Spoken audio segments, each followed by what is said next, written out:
আমরা যেদিন বিপদে পড়ে যাব, যেদিন আমার আব্বা আমারে চিনবে না, আমি আমার আব্বারে চিনব না। নেতা তার কর্মীরে চিনবে না, কর্মী নেতারে চিনবে না, ঠিক কিনা? পীর সাহেব মুরিদরে চিনবে না, মুরিদ পীর সাহেবরে চিনবে না। স্বামী তার স্ত্রীরে চিনবে না, স্ত্রী তার স্বামীরে চিনবে না। নবী থেকে শুরু করে, ওলি থেকে শুরু করে, শহীদ থেকে শুরু করে সবার মুখে একটাই জিকির, ইয়া নাফসি ইয়া নাফসি ইয়া নাফসি। আকাশের সূর্যটা যেদিন মাথার কাছে চলে আসবে, জমিনটা তামার জমিন হয়ে যাবে। সূর্যের তাপে মাথার মগজগুলো ভাতের মাড়ের মতো গলে গলে নাকের ছিদ্র কানের ছিদ্র দিয়ে টপ টপ করে বেয়ে বেয়ে নিচে পড়বে। ওই কঠিন দিনে কেউ কাউরে চিনবে না। বিষ্ণু বললেন, ওই দোয়াটা আমি দুনিয়ায় করি নাই। আমি বদরের যুদ্ধে মার খেয়েছি, উহুদের যুদ্ধে দাঁত ভেঙেছি, আমি না খেয়ে পেটে পাথর বেঁধেছি। আমি যদি ওই দিন দোয়া করতাম, আল্লাহ দোয়া কবুল করে নিত, জান্নাতি খাবার দিয়ে দিত, আমার মায়ের খাওয়া লাগতো না, তায়েফে আমার রক্ত ঝরতো না, দোয়া করলেই কবুল। কিন্তু ওই দোয়াটা আমি দুনিয়ায় করি নাই। ওই দোয়াটা আমার জন্য, আপনার জন্য, আমাদের জন্য বিশ্বনবী জমা রেখে দিয়েছে। এজন্য বিশ্বনবীর চিন্তা আর আমাদের চিন্তা এক চিন্তা না। বিশ্বনবীর পুরা উম্মতের চিন্তা, কিয়ামত পর্যন্ত যত মানুষ আসবে সবাই আমার উম্মত, না জানি তাদের নসিবে কি হয়ে যায়। এই চিন্তার বোঝা বিশ্বনবীকে কাবু করে ফেলেছিল। আল্লাহ বললেন, নবী নো টেনশন, কোনো টেনশন নাই। আপনার এই চিন্তার বোঝাকে আপনার পিঠ থেকে আমি আল্লাহ নিজ দায়িত্বে সরিয়ে নিলাম। এজন্য আল্লাহ বললেন, আলাম নাশরাহ লাকা সাদরাকা ওয়া ওয়াদা'না আনকা বিজরাক আল্লাযী আনকাযা যাহরাক। যেই চিন্তার বোঝা আপনাকে কষ্ট দেয়, যেই চিন্তার বোঝা আপনারে পেরেশান করে তোলে, আপনার পিঠ থেকে ওই চিন্তার বোঝা নবী আমি সরিয়ে নিলাম। কি দিয়ে সরিয়ে নিল? কোরআনের আলো দিয়ে। আওয়াজ করে বলতে হবে, কি দিয়ে? বিশ্বনবী মক্কায় দেখতেন মূর্তির পূজা হয়, আল্লাহর ঘরের ভিতরে 360টা মূর্তির পূজা। বিশ্বনবী দেখতে পেলেন দুর্বলের উপরে সবলের অত্যাচার। বিশ্বনবী দেখতে পেলেন নারীদেরকে অত্যাচার করা হয়। কন্যা সন্তান হলে বাবা তার মেয়েটাকে নিয়ে জঙ্গলের ভেতরে ঢুকে কিংবা মরুভূমির ভেতরে যে জীবিত দাফন করে দেয়। ওয়াইদাল মাউউদাতু সুইলাত ওয়াদুল বানা।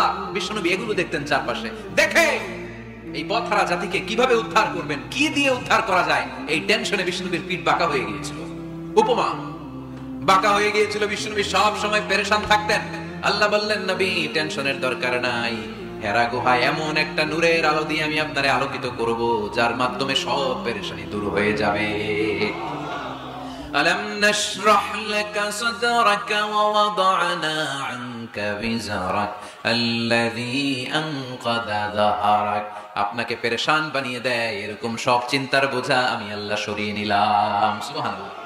দুইটা নিয়ামত শুনলাম। এবার 3 নম্বরের নিয়ামত আল্লাহ বললেন, ওয়া রাফা'না লাকা যিকরাক। এই আয়াতটা মুখস্থ করতে হবে আজকে। আমার সাথে সাথে পড়েন, ওয়া রাফা'না লাকা যিকরাক।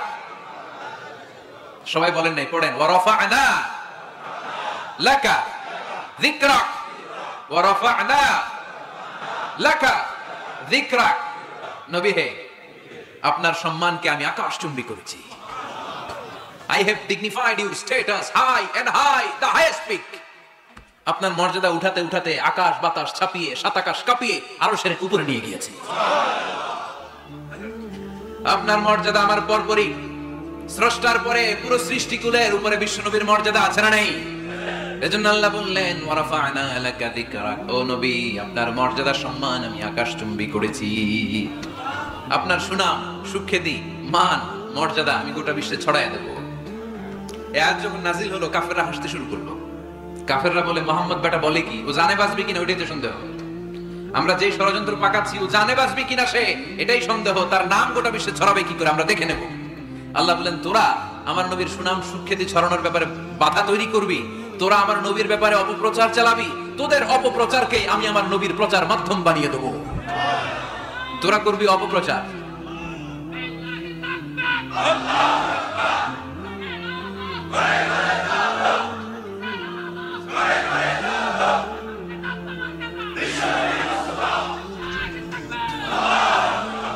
তোদের অপপ্রচারকে আমি আমার নবীর জন্য প্রচার মাধ্যম বানিয়ে দেব।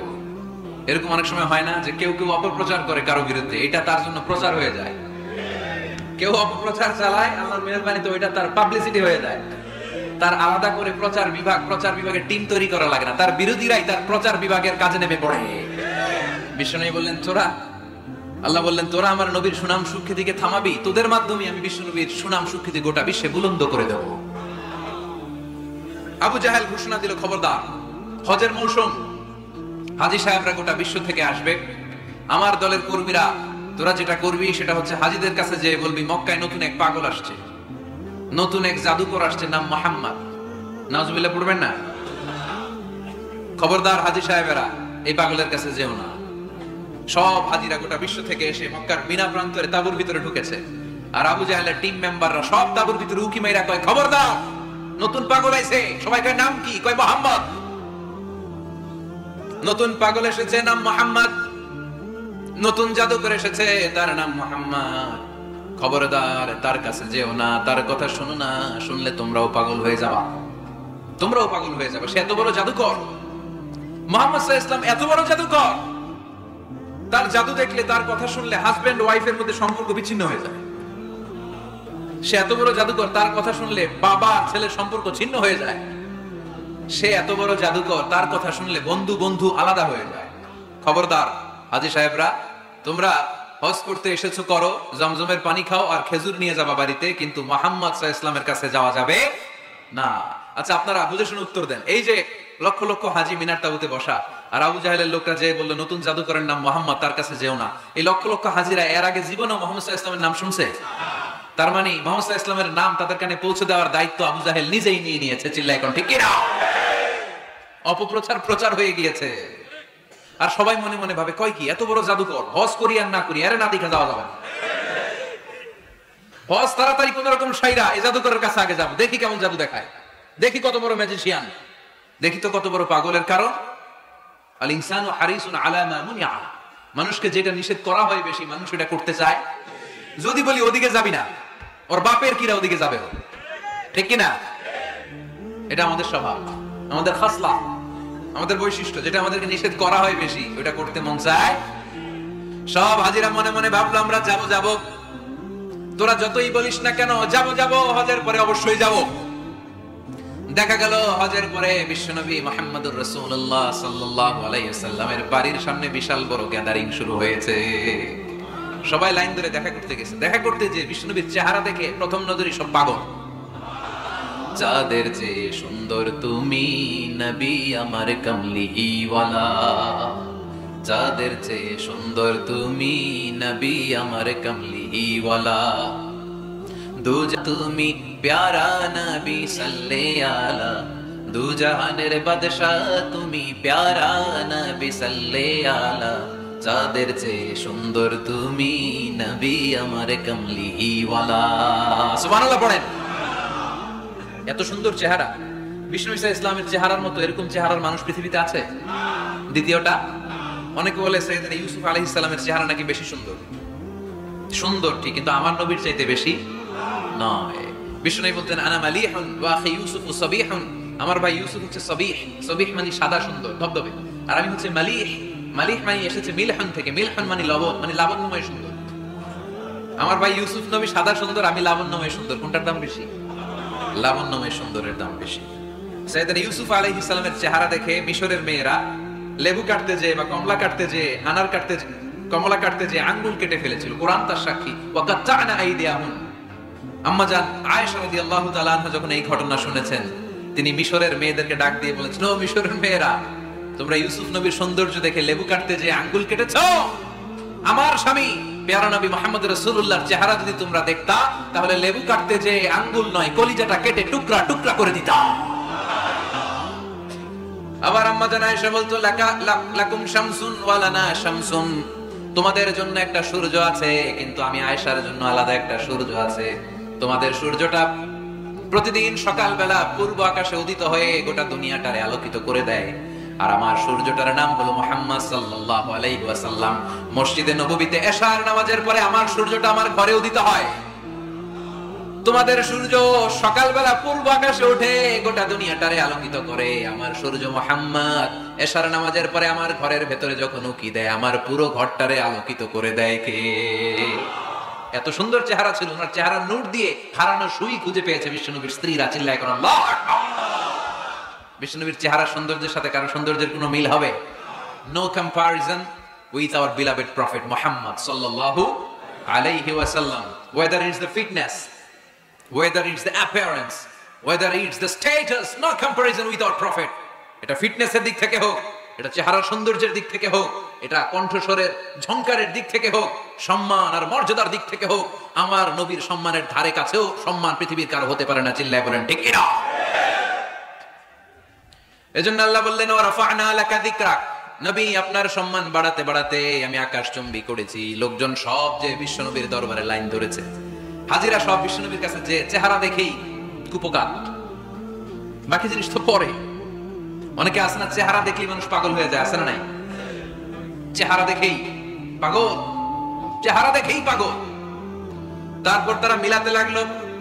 মিনার তাবুতে আবু জাহেলের কর্মীরা ঘোষণা দিয়েছিল এলাকায় মুহাম্মদ নামে পাগল এসেছে। তারা মিলায় দেখে না, এই মহামানব কোনদিন পাগল হতে পারে না, কারণ পাগলের চুলগুলো থাকে উস্কো খুস্কো, ঠিক কিনা?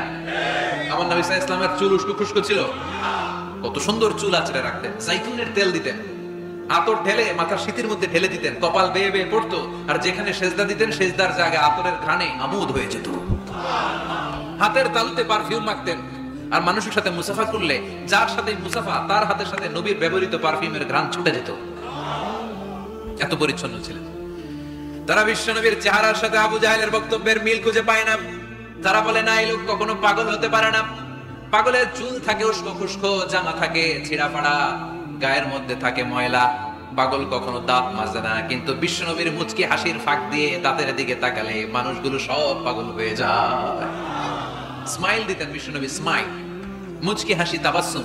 বিশ্বনবীর মুচকি হাসি দেখলে মানুষ পাগল হয়ে যেত, পাগল পড়া হয়ে যেত। তারা বলে না না, এই মহামানব তো কখনো পাগল হতে পারে না। আবার মিলাতে লাগলো। আবু জাহেলের কর্মীরা বলেছিল এটা নাকি বড় জাদুকর, কিন্তু তারা বলে না না, এই অসাধারণ লোকটা জাদুকর হতে পারে না, সে তো কোনো মন্ত্র পড়ে না। জাদু করার জন্য মন্ত্র পড়ার দরকার আছে না নাই? বিষ্ণুনবী কি মন্ত্র পড়তো? বিষ্ণুনবী কি পড়ে শোনাতো? চিল্লায় বলেন, কি পড়ে শোনাতো? কোরআন শোনাতো। এত সুন্দর কণ্ঠ ছিল বিষ্ণুনবীর, পাগল হয়ে যেত মানুষ শুনতে শুনতে, পাগল পড়া হয়ে যেত, বিমুগ্ধ হয়ে যেত। তারা সবাই বলতে আরম্ভ করলো, আবু জাহেল তুমি মিথ্যাবাদী, তবে তোমাকে ধন্যবাদ এরকম একটা মানুষের সাথে পরিচয় করিয়ে দেওয়ার জন্য। সুবহানাল্লাহ কইলেন না? আমরা মেনে নিতে পারলাম না সে পাগল নয়, জাদুকর নয়, সে হলো এই জামানার পয়গম্বর। আমরা পড়ে নিলাম লা ইলাহা ইল্লাল্লাহু মুহাম্মাদুর রাসূলুল্লাহ সাল্লাল্লাহু আলাইহি ওয়াসাল্লাম। রাফা'না লাকা যিকরাক, নবী হে এইভাবে আমি আপনার সম্মানকে বাড়িয়েছি। হাইসুমা যুকিরতু যুকিরতা মাই, নবী যেখানে আমার নাম নেওয়া হবে আমার পর পর আপনার নামও নেওয়া হবে। পড়েন সুবহানাল্লাহ। যেখানে আমার আল্লাহর নাম তারপরে আমার নবীর নাম আছে না নাই?